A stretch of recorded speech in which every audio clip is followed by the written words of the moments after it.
Buenas noches, mi nombre es Livina Escobar Ochoa. Pertenezco al programa Agronomía de la Escuela de Ciencias Agropecuarias y Medio Ambiente CA, de la SEA Casillas, zona Amazonía Orinoquia. Mi presentación está basada en la materia de microbiología del suelo, donde a base de esto se realizan unas diapositivas sobre unas preguntas orientadoras que colocó nuestro tutor en el foro del curso. En la siguiente presentación está basada en PowerPoint. En la segunda diapositiva vemos la primera pregunta, que es establecer las siguientes diferencias estructurales y fisiológicas de las bacterias, arqueas y hongos.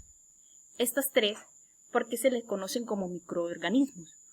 Porque son aquellas que no se alcanzan a ver a simple vista, sino se necesita de un microscopio para alcanzar a verlas. Entre las estructuras de las bacterias, las arqueas y hongos sí existen diferencias, por lo menos en el caso de las bacterias y arqueas. Casi son idénticas, pero se alcanzan a diferenciarse un poco. ¿Por qué? Porque en las bacterias dice que son microorganismos unicelulares, procariotas, en el cual presentan un citoplasma, tienen una pared celular, carecen de núcleo, pero sí tienen un nucleoide, tienen ribosomas, cápsulas y vacuolas. Incluso cabe resaltar que estas bacterias tienen una segunda membrana que se llama externa lipídica. ¿Cuál es la diferencia entre las arqueas? Pues resulta que tienen casi la misma estructura, pero lo que las diferencia es que las arqueas parecen generalmente a las bacterias gram positivas, porque tienen un espacio que carecen de un espacio periplasmático, donde contienen vesículas limitadas por membranas. ¿Cuál es la diferencia de los hongos? Que los hongos, su estructura, algunos son unicelulares y otros pueden ser pluricelulares, pero es decir, que la mayoría de estos hongos tienen filamentos llamados hifas. Lo interesante de estos hongos es que ellos tienen núcleo, tienen un aparato de Golgi y tienen, igual que las bacterias, pero tienen membrana plasmática. Su fisiología. En la fisiología de las bacterias y las arqueas y hongos son extremadamente más diferentes. ¿Por qué? Porque las bacterias en su fisiología presentan un tamaño de 2 UM a 7.8 UM de longitud, en forma cilíndrica, redonda y alargada. Incluso tienen una reproducción asexual. Pueden también presentar algunas bacterias reproducción asexual. También su nutrición puede ser heterotrofa. Además que tienen un metabolismo anabolismo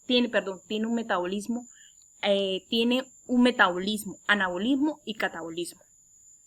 Y tiene las bacterias un croma circular cuyo tamaño varía. ¿Cuál es la diferencia fisiológica de las arqueas? Que presentan un diferente tamaño, porque su tamaño es de 0,1 UM, o sea, micrometros. Comúnmente se le llama micrometros.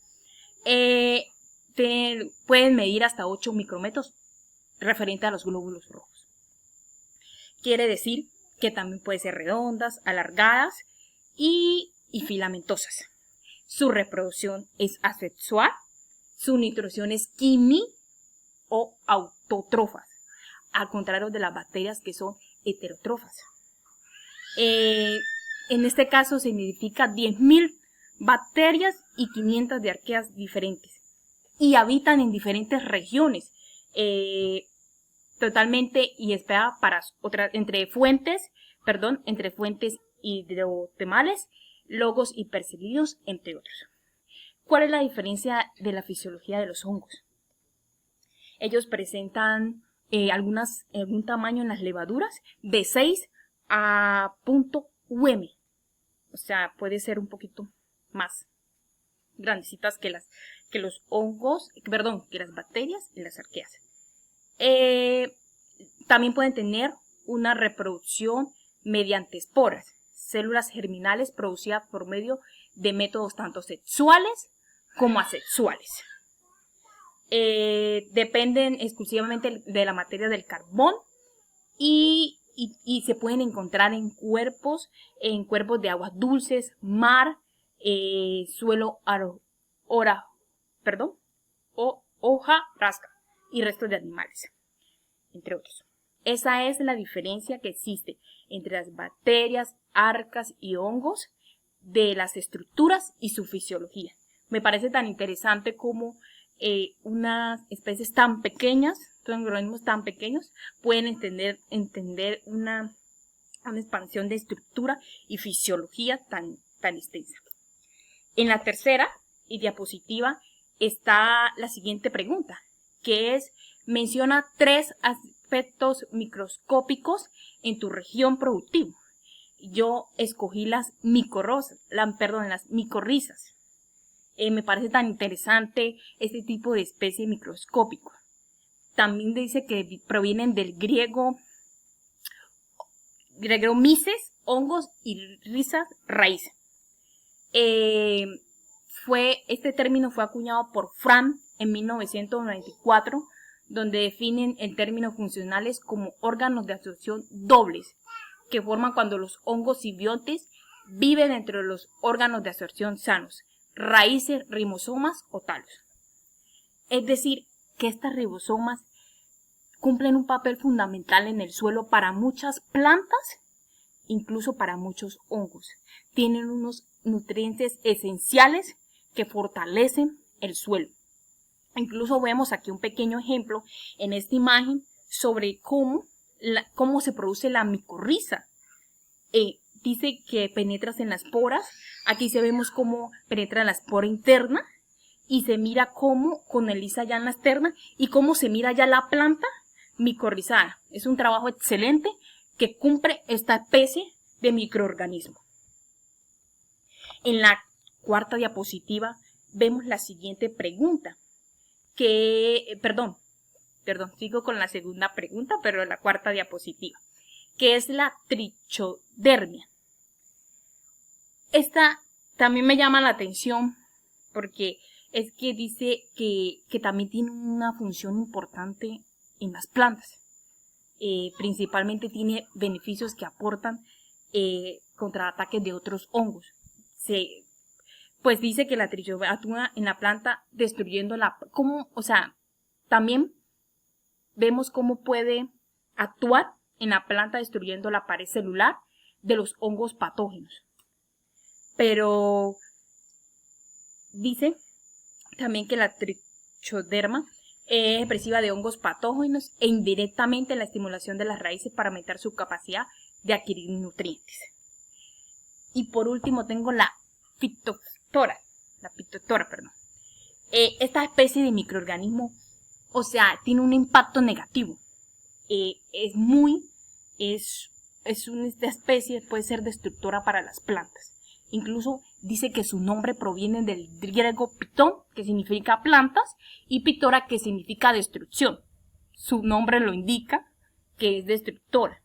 Incluso puede generar en algunas plantas enfermedades. Increíble que puede hasta causar pudrición de tallos, bulbos, tubérculos, hojas y frutos, ahogamiento de las plántulas, otras especies que pueden causar decadencia en las raíces. Es increíble cómo esta pequeña especie puede causar daño a las plantas y en el suelo también. Y en mi quinta diapositiva está la última pregunta orientadora por parte de mi tutor en el foro del curso, que es: menciona elementos xenobióticos o contaminantes que pueden ser removidos del suelo utilizando bioremediación. Para entender a qué se refieren esos elementos o contaminantes del suelo, es bueno saber a qué se refiere a la bioremediación. Yo escogí un pequeño concepto para dar a entender a qué se refiere. Dice que se refiere a cualquier concepto biotecnológico que utiliza microorganismos, hongos, plantas o enzimas derivadas de ellos. Como por ejemplo, ahí tenemos la degradación bacteriana de compuestos organoclorados o de hidrocarburos. También está la otra alternativa que ha sido en ascenso en los últimos años, es la utilización de compostaje con residuos orgánicos. Y por último, la exposición ambiental a diversos contaminantes, incluidos los metales pesados. Es decir, que estos metales tanto afectan el suelo como el agua. Esta fue mi presentación basada en sobre las preguntas orientadoras. Vemos las referencias, todas de las de mi investigación, las cuales consulté las diferentes fuentes. Muchísimas gracias.